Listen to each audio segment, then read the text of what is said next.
هیله ده تر پایه یې وګورئ او زما چینل در سره هرومرو سبسکرایب کړئ. یو مسلمان د یهودي میلمه و. یهودي مسلمان ته انګور راوړل او هغه یې نوش جان کړو. لږه شیبه وروسته یهودي مسلمان ته شراب راوړل او مسلمان ته یې وویل وڅښه.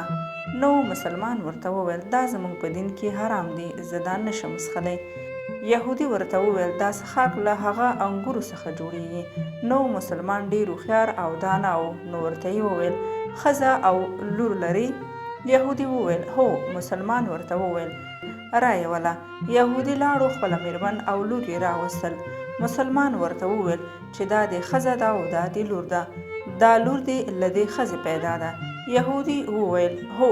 بیا مسلمان وویل هغه کومه اجماع او مینه چې له خپلې ښځې سره کوي هغه دې له دې لور سره کولی شي؟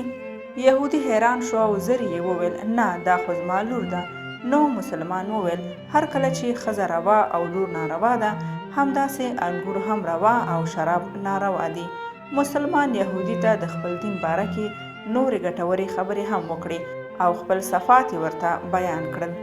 نو یهودي پوه شو چې اسلام څومره با ارزښته دین دی او سمدلاسه یې وویل زر شه کلمه وښایه ځکه چې اسلام پوره او کامل دین دی.